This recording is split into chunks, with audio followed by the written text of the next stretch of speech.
Before we start, take a moment to like and subscribe. It's pretty wild to think that a warrior pushed to his limits would use psychological terror so extreme it turned the battlefield into a graveyard. The story of Vlad III, better known as Vlad the Impaler, is a chilling tale of patriotism and paranoia, showing just how thin the line is between being a hero and a complete villain. Vlad's formative years were defined by a period of significant duress. Born in 1431 into the royal house of Draculevti, his father, Vlad II, was a member of the prestigious Order of the Dragon, a knighthood dedicated to the defense of Christendom. In a desperate political maneuver to placate the Ottoman Sultan, Vlad II surrendered his two sons, Vlad and Radu, as political hostages. For several years, Vlad lived in the Sultan's court, a captive exposed to the ruthless political climate and casual cruelty of absolute power. This period of captivity was a brutal education that solidified his worldview.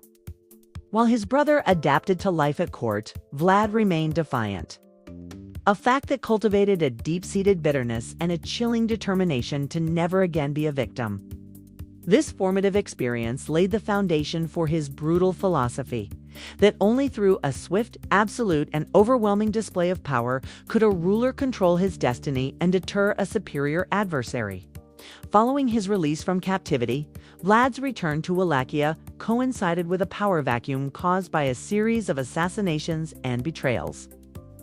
The nation was in a state of political turmoil, constantly exploited by rival factions of the local nobility, the Bozsars, and caught between the conflicting geopolitical interests of the Ottoman Empire and the Kingdom of Hungary.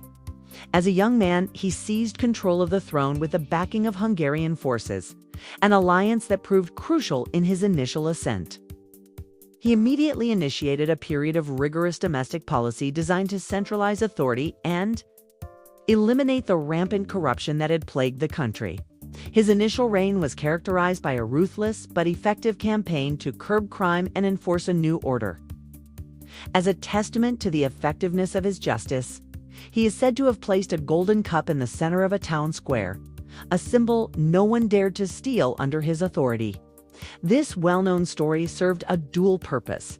It demonstrated his unwavering control over his people and created a public image of a ruler who would not tolerate lawlessness. He methodically targeted not only common criminals, but also the Bozsars themselves, whom he saw as the primary source of political instability and betrayal. He cultivated an image as a champion of the common people, as his brutal justice was often directed at the very elite who had oppressed them for decades. This role, coupled with his resolute stance against the encroaching Ottoman Empire, earned him widespread support and cemented his status as a national figure of defiance and loyalty. However, the prince's reign harbored a darker, more sinister evolution. The paranoia cultivated during his captivity began to consume him, transforming a justifiable wariness into a pathological need for absolute control. His punishments for even minor infractions became disproportionate and savage, demonstrating a desire not merely to enforce justice, but to instill widespread terror. A notable example of his calculated cruelty was his invitation to rival noblemen, the Bozsars, to a banquet. After feasting with them, he trapped them inside the hall and burned the building to the ground. A brutal act designed to eliminate a political threat and seize their wealth in a single devastating move. It was the punishment of impalement. However, that became his most notorious method of control, a slow, agonizing death that was applied to those he deemed traitors and enemies. Vlad's methods of enforcement were not merely judicial. They were theatrical and deeply psychological. He would reportedly impale beggars, vagrants, and the infirm to rid his country of what he considered to be unproductive citizens.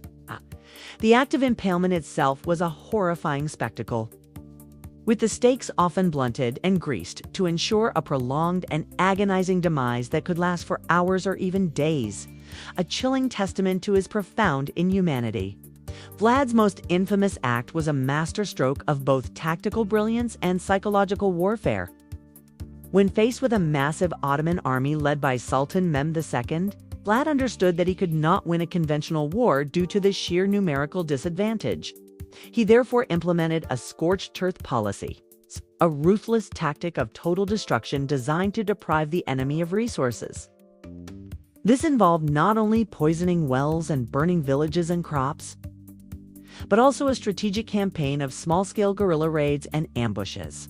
These ambushes harassed the immense Ottoman force, preventing them from foraging and forcing them to advance through a desolate, hostile landscape.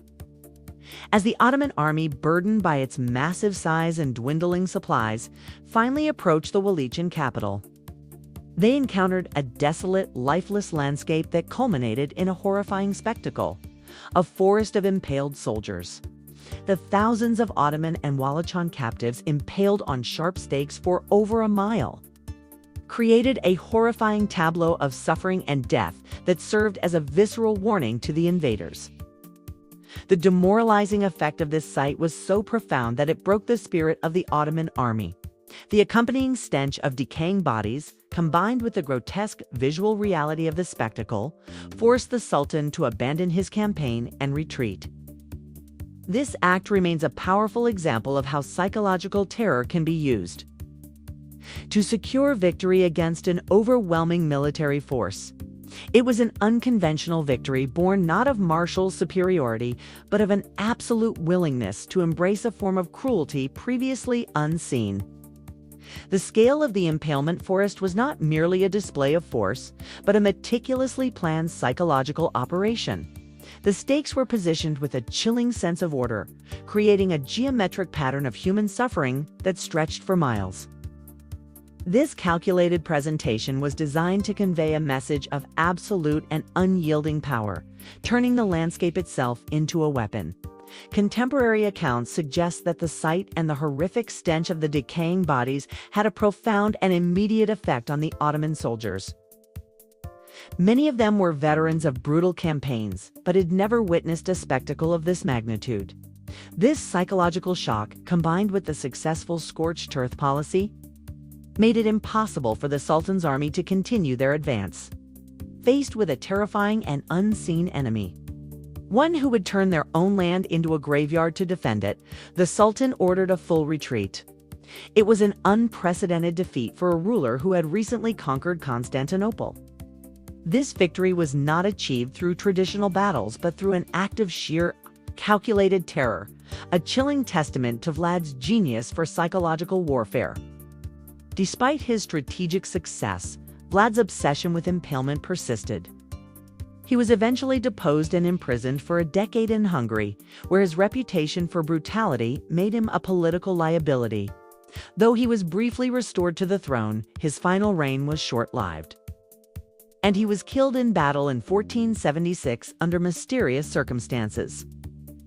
His head was reportedly severed and sent to the Sultan, an ultimate act to confirm the death of the feared warrior. The man who was once a fierce defender of his people became an enduring symbol of extreme cruelty. Vlad's legacy continues to pose a significant historical question. How did a man's struggle for national freedom lead him down a path of unspeakable brutality? His reign offers a chilling lesson on the fine line between defending one's people and becoming a monster in the process. A figure whose terrifying reputation would later be fictionalized as the legendary Dracula.